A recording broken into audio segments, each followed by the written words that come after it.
regarding domestic oil production, that there are 9,000 leases that have yet to be used, that production is near record levels. Both Republicans and Democrats have called for this ban on Russian oil.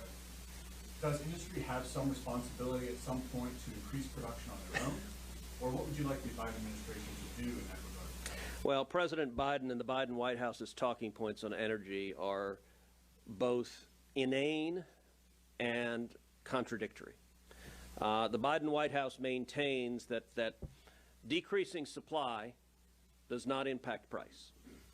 If you look at how Joe Biden started his presidency, he started it with a war on U.S. oil and gas. You know, President Biden tried to say this week, the increase in gas prices is due to Putin. I understand the Russians are the favorite talking point for Democrats. We spent 4 years under Trump hearing Democrats say Russia, Russia, Russia, and now the Biden White House wants to say all of the disaster of inflation, that's Russia's fault too. The one problem is the facts. On day one as president, Joe Biden canceled the Keystone Pipeline. He killed 11,000 high-paying jobs, including 8,000 union jobs. On day one, he halted all new leases on federal lands, both onshore and offshore. And shortly thereafter, he halted development of ANWR, the incredibly rich, small portion of Alaska that has vast petroleum reserves. Not only that, he unleashed federal regulators to descend like locusts on oil and gas producers in the United States. And the results were exactly what they intended, which is U.S. production went down. In 2019, America became energy independent, thanks to common sense principles enacted with a Republican Congress, and under President Trump, we were energy independent and a net energy exporter.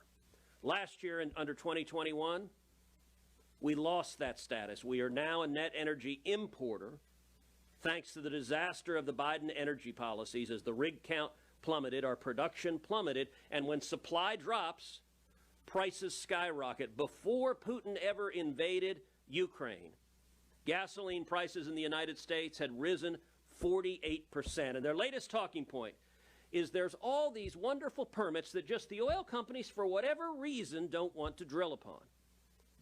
Now, I understand that the White House's talking points are written by an 18-year-old intern who's taking freshman socialism.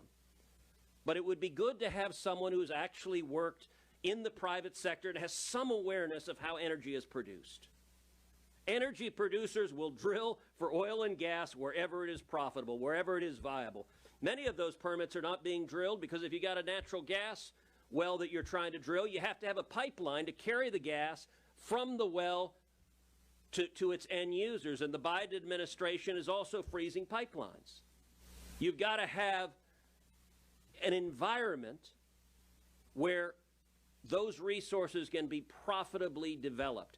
I'll give you something Joe Biden could do today to both hurt Russia and affect prices. There are 6 applications pending right now in the Biden administration to export liquid natural gas. They're sitting on all 6 of them. At the State of the Union, I pulled Tony Blinken, the Secretary of State, aside and said, Tony, if you want to do something to really hurt Putin, tomorrow Biden should go on national television and approve all 6. And have the Europeans start signing long-term energy contracts with American producers instead of Russia. There is nothing we could do that would more fundamentally weaken Putin's standing at home and limit his ability to wage war than cut off the revenue he makes from selling oil and natural gas to Europe and others. Let me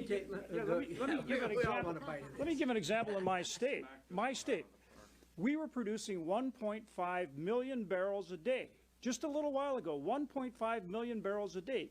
We're down to 1.1 million barrels a day. That's just for North Dakota. That's 400,000 barrels a day that we don't have because of all the restrictions, the regulatory burdens, all the things that Senator Cruz just talked about. Okay? And that's just one state. Now apply that to Texas and New Mexico, Alaska. You know, so clearly without all these restrictions and regulations, we could, take the handcuffs off. We can produce a lot more gas and oil. Or how about the fact that we're flaring gas? In my state right now we have stranded natural gas that we have to flare because we can't get the gathering systems and the permits to get that to market, or the LNG facilities.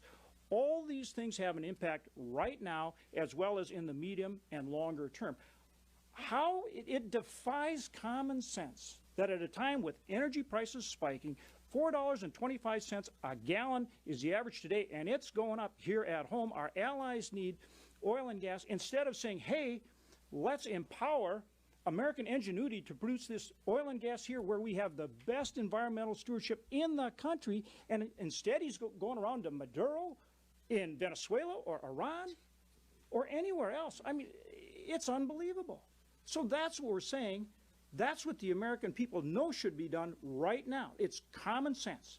The Biden administration needs to change course, and let's get going on producing oil and gas, producing energy in this country. Let me take it. Wait, before you do that, let me take. You guys are smarter than this, okay? I know you are. I really know you are. I can't believe you let them get away with that kind of baloney that they're peddling.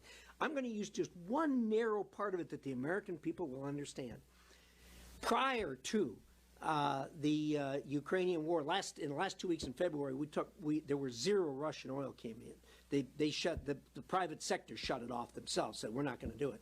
Prior to that, we were bringing in 600,000 barrels a day from Russia into the United States of America. Prior to them cutting it off in February, I went up, as did my friends here, and watched Biden get sworn in on the front steps. An hour later, he walked into the president's room. He took his papers and started signing executive orders.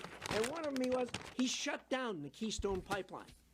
700,000 gallons a day. Would you rather have, 700,000 barrels a day. Would you rather have 600,000 come in from Russia that you're paying Russian for, getting them rich, or would you rather have 700,000 barrels a day coming in from Canada and having our workers be employed by that? This is outrageous, absolutely outrageous for them to try to point the finger and say, oh, this is somebody else's fault. It's the Biden administration's fault. You guys are smarter than this. I know you are. Let me jump on this pile here, because it's actually really important. First, I agree with Ted on the, high school intern on these talking points. So actually, by the way, when you look at leases, I would love it if you guys looked at where the vast majority of federal leases in the first year of the Biden administration went to. Over half went to one state. My state, his state, his state. No, New Mexico. Secretary of Interior from New Mexico. You might want to look into that one. Very interesting to me. But the way it works, and the White House should know it, but maybe they don't, you issue a lease, and then there's still tons more permits and requirements that you have to get from the federal government. It's not just one lease and it's all good. And on almost every one of these in Alaska, we have to get permission to build what's called an ice road, because as John Hoven's saying, we have these super high environmental standards. Every move, we have to get permission and permitted on federal lands, and they are blocking it. In year one, this administration has issued 22 executive orders or executive actions solely focused on Alaska. 22! Could you imagine if Joe Biden were still a senator and a Republican administration came in and issued in year one 22 executive orders focused on puny little Delaware? He would be on the floor raising hell every day. This is exactly what they're doing. They are nickel and diming our resource development sector, our energy sector, to try to get them to stop producing. And they've been successful. And my state, unfortunately, has been ground zero. See it almost every day.